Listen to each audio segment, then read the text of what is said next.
Cette nuit-là, pour les enquêteurs, c'est quitte ou double. Dans l'une des ailes de la gendarmerie de Gaillac, en garde à vue, leur suspect numéro 1, Cédric Jubilard. Ils sont persuadés qu'il est impliqué dans la disparition de sa femme, Delphine, 6 mois plus tôt.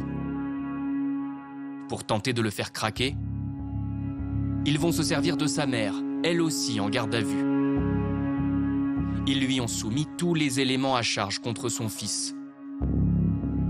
Elle, qui croyait en son innocence, commence à vaciller. Son avocate se souvient d'une femme en plein doute. Avec le rythme des auditions, avec tout ce qu'elle a entendu, évidemment qu'elle finit par se dire, voilà, si de toute façon on est là en garde à vue, si les enquêteurs me racontent tout ça, s'ils sont aussi persuadés que c'est Cédric, oui, ben forcément c'est lui. Il est 22h30, près de 36 heures après le début des auditions. Les gendarmes organisent une confrontation. Se retrouver en présence de son fils à ce moment-là, vous doutez bien que c'était quelque chose de très dur. Il a d'ailleurs fallu vraiment l'accompagner, enfin la rassurer pour qu'elle y arrive, parce qu'au départ, c'était pas gagné. Je vois une femme détruite, physiquement, arriver dans une salle accompagnée de son avocate. Elle est voûtée, elle peine à marcher, elle pleure. Les enquêteurs ont poussé pour qu'elle y arrive.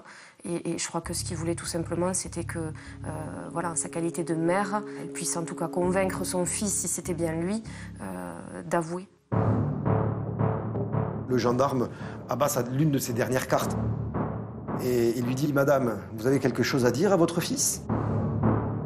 Et elle se tourne alors vers lui, elle le supplie, en pleurant. Si tu as fait quelque chose pour moi, pour les enfants, pour notre avenir, pour toi aussi, si tu as fait quelque chose, je t'en supplie, dis-le. Vous imaginez la pression psychologique, elle est maximale. Maman, j'ai rien fait. Voilà. Les enquêteurs ont tout tenté pour obtenir des aveux, en vain. Ce qui n'empêchera pas Cédric Jubilard d'être mis en examen pour le meurtre de sa femme. Il était pour eux le suspect numéro 1 dès le début de l'affaire, en décembre 2020. Toujours aucune trace ce matin de cette mère de famille de 33 ans disparue il y a pratiquement une semaine à Cagnac-les-Mines, dans le Tarn. De nouvelles perquisitions aujourd'hui au domicile de Delphine Jubilard. Perquisition en présence du mari de la jeune femme et pour l'occasion, la gendarmerie avait fait appel à l'IRCGN, l'Institut de recherche criminelle de la gendarmerie nationale. Les hélicos qui tournent, les gendarmes qui tournent, on ne sait rien, il n'y a rien qui filtre, mais on les voit en permanence. Delphine ne serait jamais partie sans ses enfants, jamais. Ce coup de théâtre dans l'affaire Delphine Jubilard. Son mari a été interpellé ce matin. Les enquêteurs auraient mis en évidence des incohérences dans le récit du drame ainsi qu'un possible mobile. Monsieur Cédric Jubilard a été mis en examen pour homicide volontaire par conjoint. À chaque fois que la justice a trouvé un coupable avant de le chercher, elle a commis une erreur judiciaire. C'est mentir, c'est très bien mentir. S'il était capable de faire ça, il est capable de jouer le flic, quoi. Ils n'ont toujours pas de traces de sang, ils n'ont toujours pas de scène de crime, ils n'ont toujours pas de corps. Ils n'ont rien.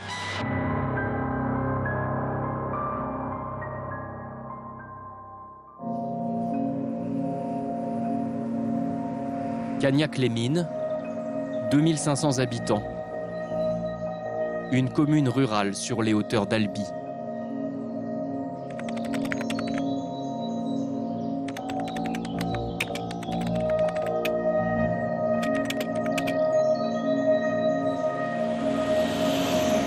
Ce 15 décembre 2020, Delphine Jubilard est en congé.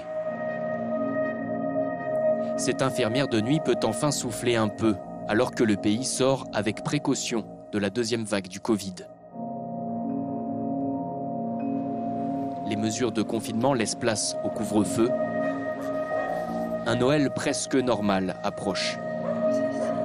Delphine Jubilard avait déjà programmé les fêtes de fin d'année, tout était calé avec sa famille, elle avait des rendez-vous un peu plus tard aussi, notamment à la banque. Un Noël comme les autres. un Noël auprès de ses bébés, à la maison. Elle avait acheté les cadeaux déjà? Ouais, à l'avance. Ah ouais, ok. Elle avait tout calculé déjà. Aucun signe d'un comportement étrange. Avec Amy, elles étaient très proches. Elles se sont rencontrées il y a quelques années à l'école de la commune, où leurs enfants sont scolarisés. La jeune femme a accepté pour la première fois de nous raconter ce qu'elle sait sur l'affaire. Du jour précédant la disparition, un mardi, elle se souvient des messages qu'elles ont échangés à propos de leur petit rituel entre copines. Il y a eu le texto du café, où j'ai dit ça serait bien qu'on se fasse un petit café pour qu'on puisse discuter, quoi. Et donc sur le groupe, elle a dit oui, elle était contente. Donc c'était le café du matin qui était prévu pour le jeudi. Mais Delphine disparaît dans la nuit du mardi au mercredi. Pour retracer ce qui s'est passé ce soir-là, les enquêteurs disposent des déclarations de Cédric Jubilard, le mari de Delphine, et de celles de leur fils aîné, Louis, alors âgé de 6 ans. Cédric Jubilard dit que c'était une soirée tout à fait normale, cool, bien passée, un petit repas. Il explique que Delphine et leur fils vont regarder la télévision pendant que lui va jouer à des jeux sur son téléphone. Il explique qu'il va aller promener les chiens, qu'il va fumer à l'extérieur de la maison et puis qu'il va aller se coucher vers 22h30 à peu près, dans la mesure où il doit se lever le lendemain à 6h ou 6h30 pour aller travailler. Le petit garçon va au lit un peu plus tard. Il décrit avec précision le dernier numéro qu'il a regardé avec sa mère ce soir-là, dans l'émission « La France a un incroyable talent ». Il se termine à 22h59. Tout se joue donc dans un créneau de 5 heures. Car à 4 heures pile, en pleine nuit, le mari de Delphine envoie un message groupé aux copines de sa femme. Delphine a disparu.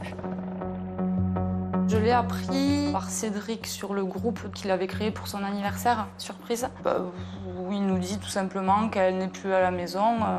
Si elle est chez l'une d'entre nous, qu'on le lui dise, quoi. Coucou. Quelqu'un a vu Delph? Je la cherche partout. Je veux juste savoir si tout va bien. Elle est chez toi? Deux amis lisent alors ce message. Elles lui répondent en privé que Delphine n'est pas chez elle.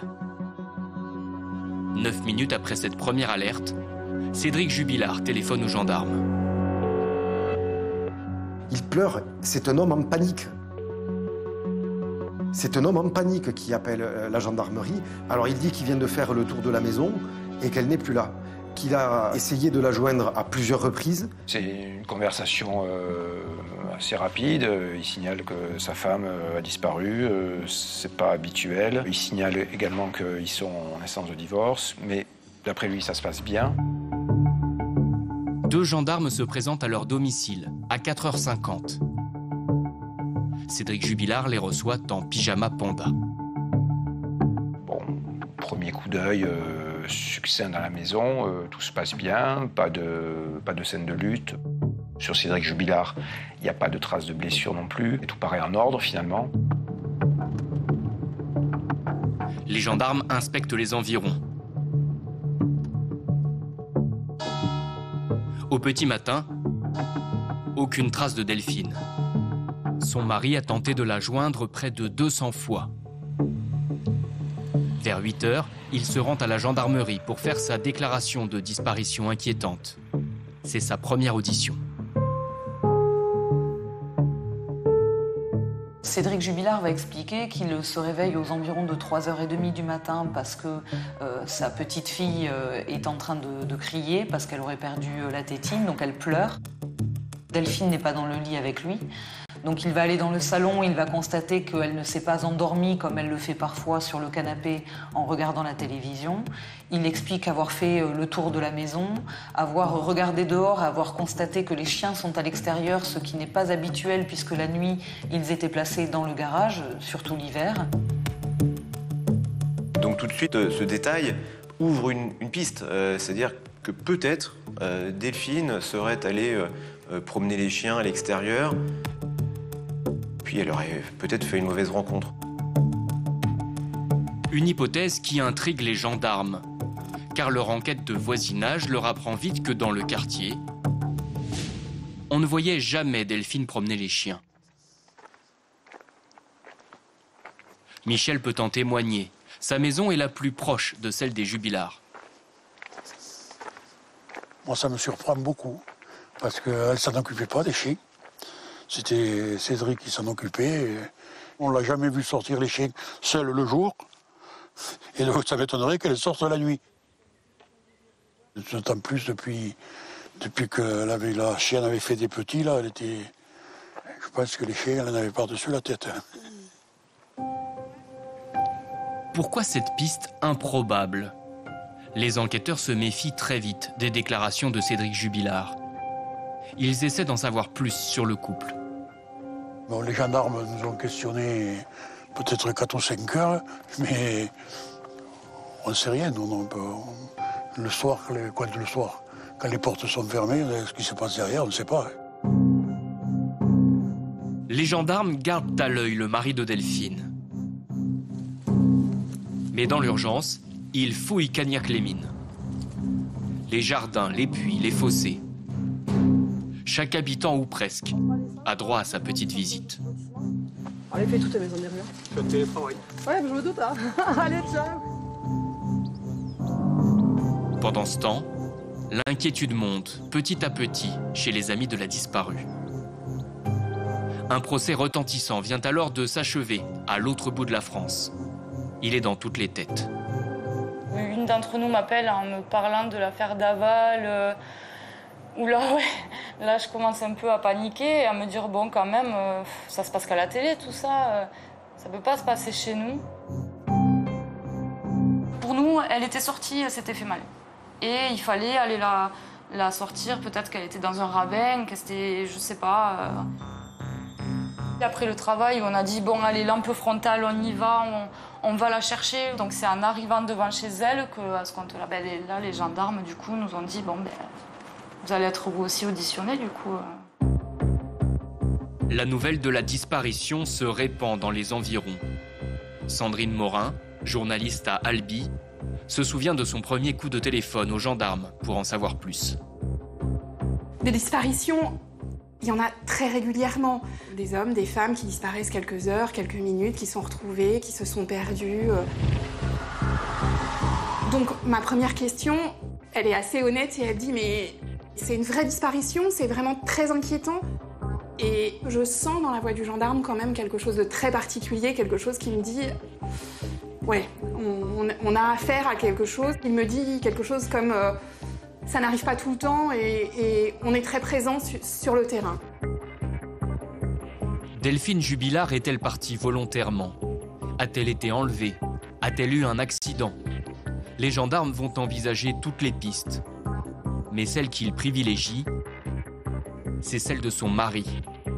Car ils savent que Delphine s'apprêtait à refaire sa vie.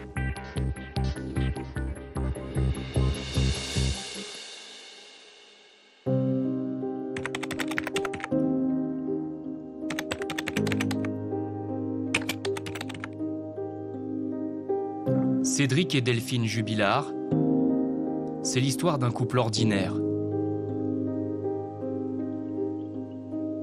Une rencontre au sortir de l'adolescence, lors d'une soirée d'anniversaire. Elle est encore au lycée, lui est apprenti dans le bâtiment. C'est un amour très jeune, presque un premier amour pour les deux. Et aussi une vie qui va assez vite. Ils s'installent assez vite ensemble. Il y a aussi ce mariage très classique où clairement on sent qu'ils ont envie de montrer leur bonheur à tout le monde. Je crois que Cédric Jubillard est assez fier d'être avec une jeune femme comme Delphine, qui est jolie, qui a un métier sérieux, qui est très douce. Lui a une personnalité un peu plus débordante, il est un peu plus exubérant, beaucoup dans la provocation. Et c'est vrai que pour beaucoup, c'était un couple un peu détonnant, mais qui semblait fonctionner. Pour les enquêteurs qui découvrent le profil de Cédric Jubilard, c'est une évidence. Le jeune homme a l'art de se faire remarquer. Il consomme beaucoup de cannabis et ne s'en cache pas.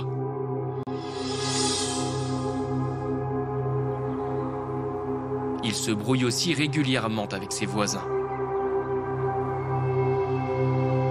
Dans ce quartier où le couple a vécu les premières années, plusieurs d'entre eux témoignent hors caméra de son tempérament bien trempé. Pour l'anecdote, selon eux, il a même laissé ses traces de main. Du cambouis étalé sur le mur de sa voisine, avec qui il était en conflit. Une réputation de forte tête, que confirme un ancien collègue que nous avons joint par téléphone. Oui, bonjour monsieur. Oui. Cet homme a travaillé sur des chantiers avec Cédric Jubilard, tous les jours, pendant plusieurs années. C'est un gros fanfaron, c'est quelqu'un qui a peur de rien quelque part. Il a un sale caractère en fait. Ouais. Moi je le trouve adorable après. Franchement, je crois que j'ai eu besoin, il était là aussi. Faut pas... Il a pas que des mauvais côtés. Hein. En fait, c'est quelqu'un, voilà, il est gentil avec les gens qui le respectent. Si on le respecte pas, il peut être très mauvais quoi. Même un pire, hein, il était capable de l'insulter. Au fil du temps, Cédric Jubilard s'est confié à son collègue sur son passé. Sa mère l'a eu très jeune. Il a été placé en famille d'accueil une partie de son enfance. C'était quelqu'un qui avait souffert dans sa jeunesse et qui avait appris à se débrouiller tout seul. Il voulait montrer à sa mère qu'il pouvait réussir sa vie sans elle, quelque part. C'était un peu une revanche de la vie, en fait. Il voulait montrer aux gens que voilà, il était loin d'être bête. Ce besoin de reconnaissance, il le comble en fondant sa famille. Le mariage des Jubilard en 2013 a d'ailleurs laissé un souvenir particulier à Béatrice. Elle a travaillé en binôme avec Delphine pendant 10 ans, de nuit, à la clinique d'Albi. On était 4 collègues à avoir été invités. Elle était belle, elle était épanouie, elle était jolie comme un cœur. Ouais. Et son mari, comment vous l'avez trouvé, vous? Normal. C'est quelqu'un, il faut que je me montre, il faut que, voilà. Je suis là, j'existe. Arrivé à son mariage avec une Ferrari, sachant que vous faites un mariage avec 25 personnes. Le couple a 2 enfants. Delphine s'épanouit dans son rôle de mère. C'était une maman formidable. C'était quelqu'un qui aimait ses enfants, qui adorait ses enfants, qui aurait tout fait pour ses enfants. Elle faisait des gâteaux, elle nous disait ben, j'ai fait ci, j'ai fait là. Ses enfants, c'était sa vie. La jeune infirmière fait l'unanimité dans son entourage. C'était un amour. J'ai passé des nuits avec elle, mais à rire. Et pourtant, le travail était dur parfois. Mais on a vécu beaucoup de choses ensemble. C'est une personne qui a la joie de vivre. Elle aime ses bébés, elle aime ses copines, elle aime son boulot plus que tout aussi.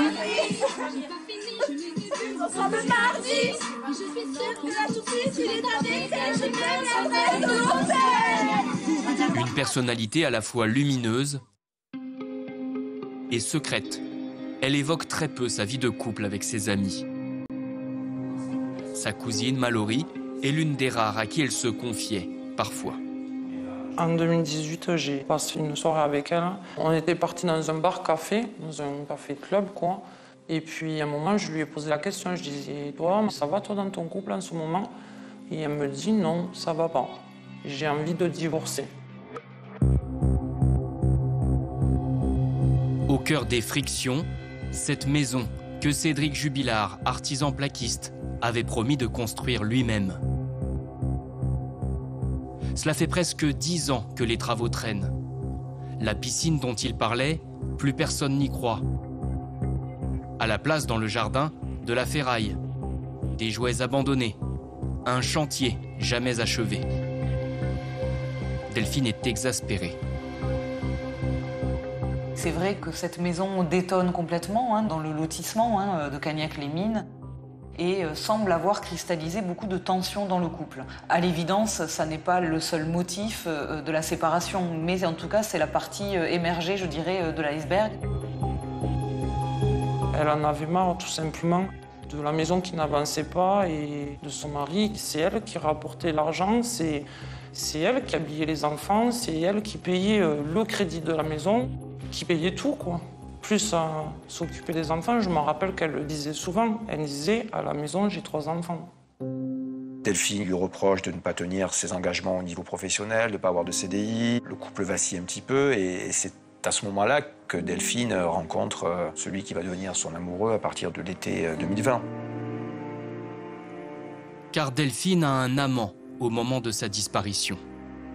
Cette relation s'est nouée sur un site de rencontre sur lequel la jeune femme s'est inscrite. C'est d'abord une relation épistolaire qui s'installe. Ils échangent des messages pour apprendre un peu à se connaître et puis des rencontres ont lieu. Puis cette relation sentimentale gagne en intensité. Ils s'écrivent matin, midi, soir, même la nuit. C'est une sorte de fièvre amoureuse qui s'est emparée d'eux. Vous aviez remarqué un changement de comportement? Est-ce qu'elle se faisait plus attention à son apparence? Ah oui, ça par contre, oui. Oui. Ah, c'était la petite poupée. Je dis, t'as maigri? Oui, je fais du sport. Vous voyez un petit changement quand même de la femme qui était je suis juste bien dans ma vie et voilà, à la femme c'est ça y est, déterminé, ça y est, là je suis bien, je reprends ma vie en main, quoi. Delphine dit à son mari qu'elle veut qu'ils se séparent au cours de l'été 2020. Et il n'est pas d'accord. Il n'arrêtait pas de lui crier son amour par message interposé. Il a essayé par tous les moyens de la récupérer, jusqu'à la surveiller, la géolocaliser. Il tente d'installer une application sur le téléphone de sa femme pour savoir où elle est, à son insu. Mais elle s'en rend compte immédiatement. Delphine a reçu une notification justement l'avertissant de tout ça. C'est à ce moment-là Cédric qui a demandé à sa mère de dire que c'était elle qui avait mis ça en place. Voilà ce qu'elle a fait. Elle a simplement voulu, comme beaucoup de mères, juste couvrir son fils sur une bêtise que son garçon aurait fait.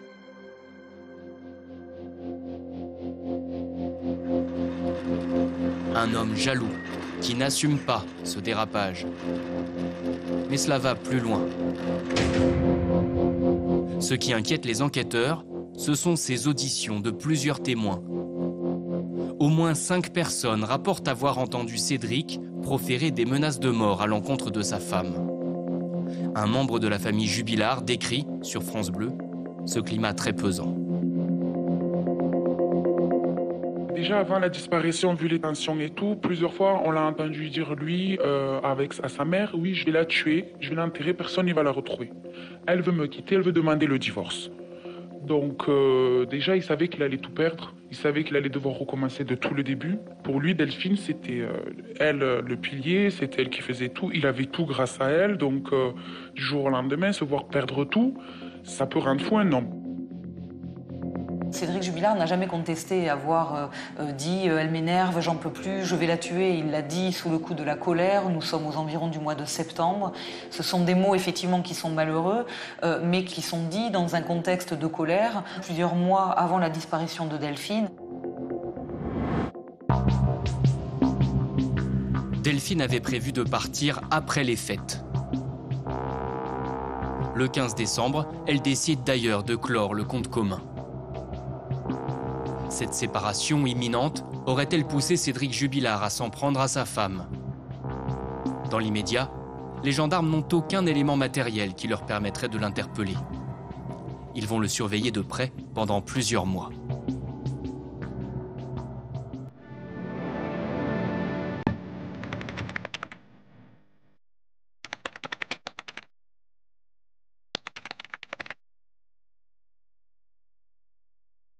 Ce 23 décembre 2020, 8 jours après la disparition, les gendarmes organisent une battue citoyenne.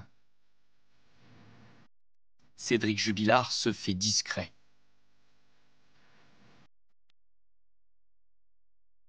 Il est engoncé dans sa parka, avec son bonnet, la tête baissée. Il se refuse à tout commentaire, il parlera à aucun média. Il a de suite une attitude très renfermée. L'affaire commence à prendre de l'ampleur.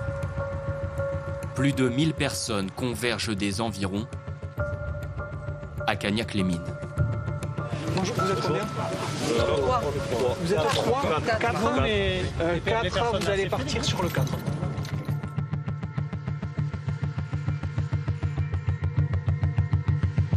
C'est dur de réaliser 1000 personnes, mais pourquoi? Mais on cherche quoi? Là, on n'est plus dans le « elle s'est fait mal, il faut chercher Delph parce qu'elle s'est fait mal en courant ». Voilà. On la cherche peut-être plus, juste blessée. Amy accompagne Cédric pendant une partie de la journée. Non, pour moi, je vais pas vous mentir qu'au début, c'était vraiment plus lui. La battue et tout ça, c'était pour moi, il me faisait de la peine. Je me suis dit, elle est pas là. Maintenant, toi, en tant qu'ami de Delph, c'est à toi de l'épauler, c'est à toi de... Il te faut être là pour lui et tout ça. Autour d'eux, l'ambiance est particulière. Comme s'il y avait deux clans. D'un côté, il y a les amis, la famille de Delphine, et de l'autre, il y a les proches de Cédric. On sent voilà, que les gens ne se mélangent pas, c'est pas l'entente joviale. Donc Cédric et une partie de ses proches vont arrêter les recherches à l'après-midi. Visiblement, la tension est trop lourde, il y a des regards qui ne plaisent pas.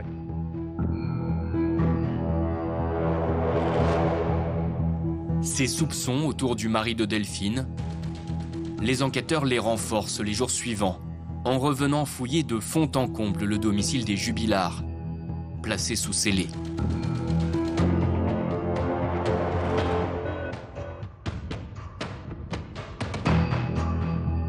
Ils passent la maison au Blue Star, ce produit qui permet de détecter les plus infimes traces de sang. Ils scannent les murs et le sol. Cagnac-les-Mines observe, sidéré, les va-et-vient des experts de la gendarmerie. Il y a un vrai bruit de fond autour de la personne de Cédric Jubilard. Ça va très vite sur les doutes autour de son tempérament explosif, de son portrait. Fumeur de joint, pas très travailleur. Tous ces regards qui se tournent vers lui, il semble les fuir pendant les premières semaines. Mi-janvier, ce journaliste tente de l'approcher. Bonjour, monsieur Jubilard. Je vous dérange pas trop? Bonne journée, au revoir. Bon, vous avez encore de l'espoir quand même? Dans quel état d'esprit vous êtes? Au revoir. Vous voulez pas 30 secondes? Non. Cédric Jubilard est de passage à son domicile avec son beau-père, le mari de sa mère. Il vit alors chez eux provisoirement avec ses enfants. On fera des déclarations, le moment venu, continuez à le dire. D'accord, donc j'imagine peut-être après que la justice ait fait tout son travail. Ouais, d'accord. C'est pas une volonté de ne pas parler à une inimitié ou à la presse. Ce n'est pas le moment. Le mari de la disparue a décidé de se constituer partie civile. Vous gardez un espoir quand même? Ce sera ma seule question. Toujours? Heureusement. Ouais. Il ne parle presque pas à la presse, mais quand il s'adresse à nous, journalistes, c'est assez maladroit, c'est à la prochaine, à la revoyure. Enfin, il y a quelque chose d'assez étonnant dans ce personnage.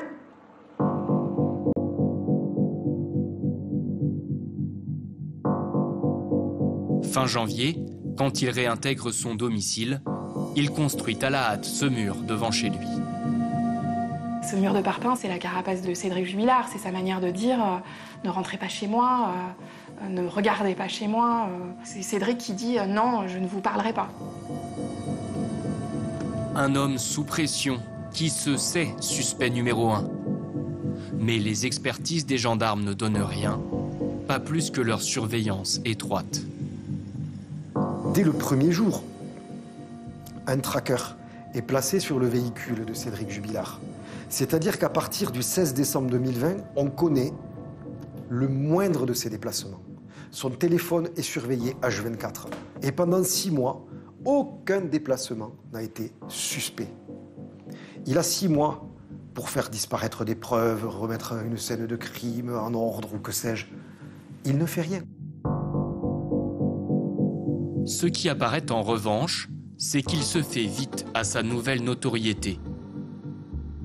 Ronan Folgoas l'a rencontré à plusieurs reprises, alors que l'enquête semblait patiner. Quelque part, il devient le centre du monde. Ça lui plaît d'une certaine manière. C'est peut-être après ça qu'il a toujours couru. En tout cas, il s'amuse de ça. Il dit qu'il est devenu le mec le plus connu du Tarn. Un goût pour la provocation dont Cédric Jubilard joue plus que jamais pour démontrer son innocence. Quand les gens, par exemple, lui demandent si il y est pour quelque chose dans la disparition de sa femme, il dit « bah oui, évidemment, c'est moi, évidemment que je l'ai tué ». Mais d'une telle manière qu'on comprend exactement l'inverse. Donc il retourne comme ça, il paraît sans filtre, il paraît complètement décomplexé.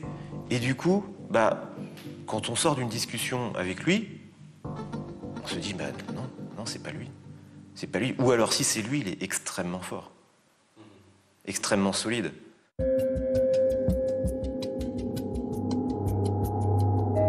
Cet aplomb, ce détachement, plusieurs femmes peuvent en témoigner. Car Cédric Jubilard fait des rencontres dans les mois qui suivent la disparition de Delphine. Sur les réseaux sociaux, des internautes le contactent pour le soutenir, dont cette femme, que nous appellerons Sandra. Elle est l'une de celles qui ont noué une relation virtuelle avec lui. Il avait des femmes en ligne tous les soirs et il rigolait avec elles, il les appelait et après il se vantait que pour lui c'était un peu comme ses prétendantes, c'était son harem. Chez lui c'était techno à fond, rap US. Il recevait des potes, il prenait l'apéro, il vivait sa meilleure vie quoi. Il disait qu'il s'était senti bridé par une femme pendant des années et il voulait pas que ça recommence. Selon Sandra, il prête beaucoup d'attention à ce qui se dit sur Internet autour de l'affaire. Il disait qu'il envoyait des gens sur les réseaux sociaux en sous-marin pour recueillir tous les propos à son encontre. Il disait que comme ça, il allait pouvoir porter plainte pour diffamation et qu'avec ça, il finirait de payer sa maison. Les gens qui parlaient sur lui, pour lui, c'était des jaloux. Moi, je me suis posé la question, jaloux de quoi ? Tu viens de perdre ta femme, tu sais pas où elle est, franchement... Un comportement déconcertant, en privé, comme en public. Que ce soit lors de la battue organisée pour les 5 mois de la disparition de Delphine, ou lors de la marche blanche à l'initiative des collègues de la clinique, Cédric Jubilard semble en retrait, peu concerné. Il envoie même des messages moqueurs à certaines amies de Delphine. Ce qui m'a fait rire, c'est votre façon de parler, de rire ou de pleurer avec vos t-shirts et banderoles. Vous n'êtes qu'une bande de dindes, gloussant devant les caméras. Vous faites pitié. Il nous a, oui, il faut dire, nargué, alors qu'on cherche sa femme quand même. C'est pas logique. Il publie aussi une photo de profil qui les choque, lui et sa nouvelle compagne. Bien sûr que faire profil bas était une autre solution, mais chacun réagit comme il peut. Mais moi, j'ai pas envie de vous parler de ce qui s'est passé après. Que s'est-il passé dans la nuit du 15 au 16 décembre 2020 ? C'est ça qu'il faut qu'on nous démontre. Pas qu'ensuite, il a publié une photo de sa compagne sur Facebook. Ça, on le sait, j'ai pas besoin qu'on me le démontre. C'est maladroit ? Oui, c'est maladroit. Ça fait de lui un coupable ? Non. C'est un élément de preuve ? Non. Il s'est chamaillé, ils se sont échangés des messages désagréables avec les amis et l'entourage de Delphine Jubilard. C'est un élément à charge ? Non. C'est un élément de culpabilité ? Non. Que s'est-il passé du 15 au 16 dans cette nuit-là ? C'est la seule chose qui doit nous animer. Moi, j'ai toujours dit, il a un sale caractère, mais quand même, même si lui et moi, on n'était pas les meilleurs amis du monde, en fait, je voulais pas me dire qu'il pouvait faire du mal réellement à Delph. Et ça a changé à quel moment ? Vraiment, quand le procureur il a parlé.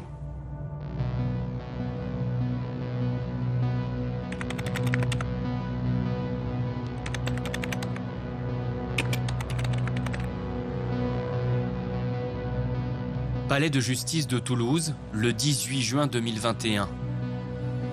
Le procureur de la République s'exprime pour la première fois sur l'affaire. Une conférence de presse retransmise en direct. Cédric Jubilard sort de garde à vue. Monsieur Cédric Jubilard a donc été présenté aujourd'hui devant les 2 juges d'instruction co-saisis. Il a été mis en examen pour homicide volontaire par conjoint et il vient d'être placé sous mandat de dépôt. Il est incarcéré à la maison d'arrêt de Seyss, au sud de Toulouse, en détention provisoire. L'artisan plaquiste a beau clamer son innocence, ses explications n'ont pas convaincu les magistrats instructeurs. 2 jours plus tôt, il a été interpellé à la pause déjeuner sur un chantier sur lequel il travaillait à la sortie d'Albi. D'après le colonel qui dirigeait l'opération, il a accueilli les gendarmes avec le sourire. Cette garde à vue, elle intervient après 6 mois d'enquête. Toutes les autres pistes avaient été clairement étudiées. Le rôdeur, l'accident, le départ volontaire, le suicide, tout ça avait été méticuleusement écarté. Et il ne restait plus qu'une seule piste, c'était celle de Cédric Jubilard. Donc à ce moment-là, on passe à l'action.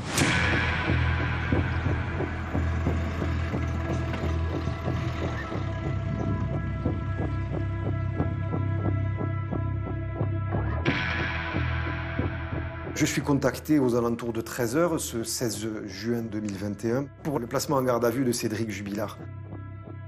Il faut imaginer donc que la gendarmerie de Gaillac a été intégralement réquisitionnée et toute activité était reportée sur des gendarmeries voisines.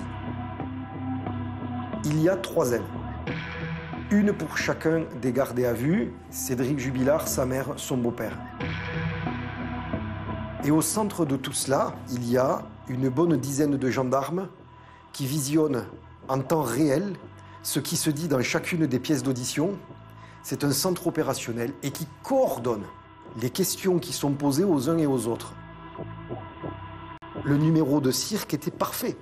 C'est-à-dire qu'il n'y a pas un trapèze qui a bougé, il n'y a pas un éléphant qui a mis une oreille de travers. Tout était parfaitement organisé, la parade était parfaite. Pendant près de 48 heures, les enquêteurs soumettent Cédric Jubilard à un feu roulant de questions. La nuit du 15 au 16 décembre, est-il sûr qu'il n'y a pas eu de dispute entre lui et sa femme? Car certains témoignages laissent supposer le contraire. Pourquoi a-t-il appelé si vite la gendarmerie? Pourquoi son téléphone semble-t-il éteint entre 22h08 et 3h53? On sait, hein, que ce soit Delphine ou lui, ont une utilisation assez frénétique du téléphone portable. Bon, on ne comprend pas pourquoi son téléphone, tout d'un coup, n'émet aucun son, aucune image. Sur le contexte, pourquoi a-t-il assuré que le divorce se passait bien alors que l'entourage dit l'inverse? Que savait-il réellement des projets de sa femme? Ils ont mis tout en œuvre pour essayer de casser l'armure. Au fur et à mesure de ces incohérences-là, ils s'adaptent. Ils trouvent toujours un élément de réponse pour recoller les morceaux. Et il faiblit pas. Il faiblit pas. Lorsqu'on a construit un dossier suffisamment solide, lorsque l'on a recueilli suffisamment de preuves pour accuser quelqu'un, mais on n'a pas besoin qu'il avoue. Sa culpabilité, on l'a. Lorsque tout un dossier repose sur l'aveu de mise en cause, c'est que le dossier est vide. Les juges d'instruction voient les choses autrement. Selon elles, il existe suffisamment d'indices graves et concordants à l'encontre de Cédric Jubilard. Elles vont le mettre en examen pour le meurtre de son épouse.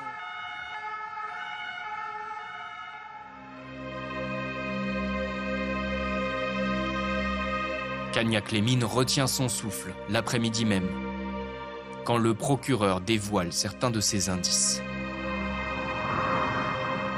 Lorsque les gendarmes arrivent, vers 4h50, ils trouvent M. Jubilard occupé à déclencher une machine à laver, dans laquelle se trouve la couette du lit sur lequel dormait Madame Jubilard. Les enquêteurs ont déterminé de manière formelle que 2 voisines, une mère et sa fille, à 23h07 très précisément, vont entendre en direction du domicile de la famille Jubilard des cris stridents et de détresse d'une femme qui vont effectivement les interpeller et qui vont progressivement disparaître et s'arrêter dans la nuit. Ces paroles, après 6 mois de silence, anéantissent le peu d'espoir qui restait aux amis de Delphine. Elles se réunissent devant le domicile des Jubilard pour lui rendre hommage. Il n'y a pas de mots, en fait. C'est des moments qu'on redoutait, mais que... Voilà, tristesse. Pour les enfants, pour Delphine. Jamais on n'aurait cru. Ce soir-là, Cédric Jubilard passe sa première nuit en prison.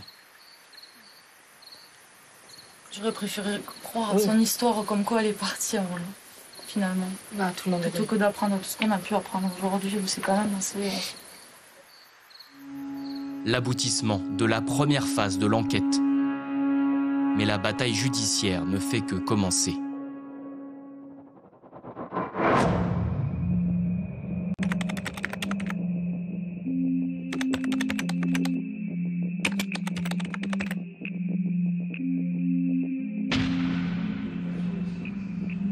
Cédric Jubilard a désormais 3 avocats.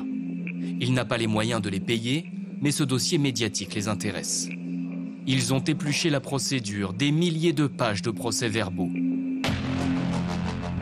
Ils se réunissent pour affûter leurs arguments. La conférence de presse du procureur leur est restée en travers de la gorge. Et ce n'est qu'à la 5e audition qu'il dit « Ah non, finalement, je m'en suis rendu compte la veille. » Notamment cette histoire de couette qui aurait été retrouvée dans la machine à laver cette nuit-là. Le premier mensonge, c'est de dire qu'il est en train de s'affairer. Mettre en marche la machine à laver. Mettre en marche la machine pour laver la couette. C'est 34 heures après qu'il constate que la couette n'est plus sur le canapé. Donc à un moment donné... Non, mais en plus, surtout, les gendarmes sont quand même interrogés très précisément là-dessus. On leur demande est-ce que vous avez entendu une machine à laver pendant tout le temps où vous étiez là, donc de 4h50 à 8h du matin, fonctionner. Et les 3 disent non, parce que vu qu'elle est juste à côté de là où on se situe, on l'aurait entendue.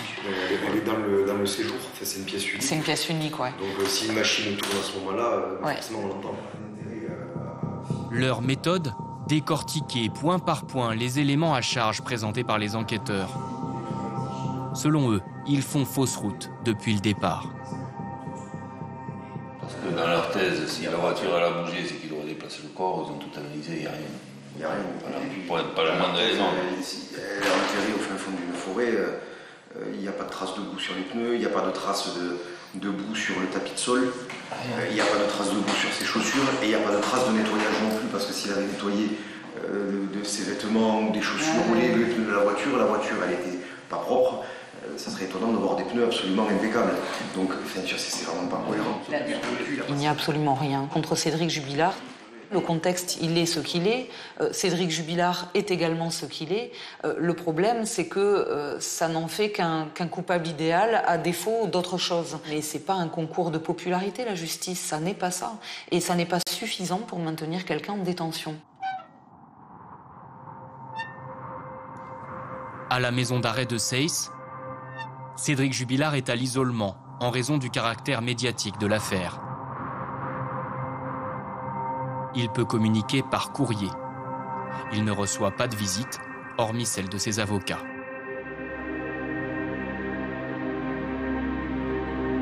À plusieurs reprises déjà, ils ont demandé sa remise en liberté sans succès. Comme ce jour-là en appel devant la chambre de l'instruction.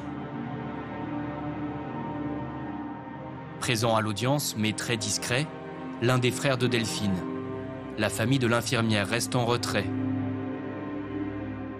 concentrée sur la protection des enfants du couple. Leur avocat traduit leurs sentiments. On n'a pas à prendre position sur la détention de Cédric Jubilard. Maintenant, il y a plusieurs indices qui s'enchevêtrent les uns aux autres et qui, agglomérés, joints, font qu'il existe des indices graves et concordants à l'encontre de Cédric. Il faut laisser la justice suivre son cours et que l'instruction puisse se dérouler de manière sereine. Ce temps long de la justice, les proches des Jubilard doivent apprendre à vivre avec. alors que tant de questions restent en suspens. Sur l'activité des téléphones portables, sur les cris de femmes entendus par les voisines, sur l'utilisation de la voiture. Les enquêteurs poursuivent leurs investigations pour confondre leurs suspects. Car s'il est coupable, ceux qui le connaissent n'espèrent pas d'aveu spontané. Je connais le comportement de Cédric, je sais comment il est et il restera dans son silence s'il a fait quelque chose et il ne dévoilera pas. Personne n'a aucune pression par lui-même. Il a un caractère de malade. Il a peur de personne. Je ne l'incrimine pas du tout, mais voilà. S'il était capable de faire ça, il est capable de jouer avec les flics, ouais. En parallèle, les gendarmes ont repris les recherches autour de Cagnac-les-Mines. Début octobre, ils ont fouillé, sans succès, ce lavoir à charbon désaffecté, emblème de l'ancien bassin minier, à 8 km du domicile des Jubillards. Le corps de Delphine se trouve probablement dans les environs. Mais la zone est accidentée.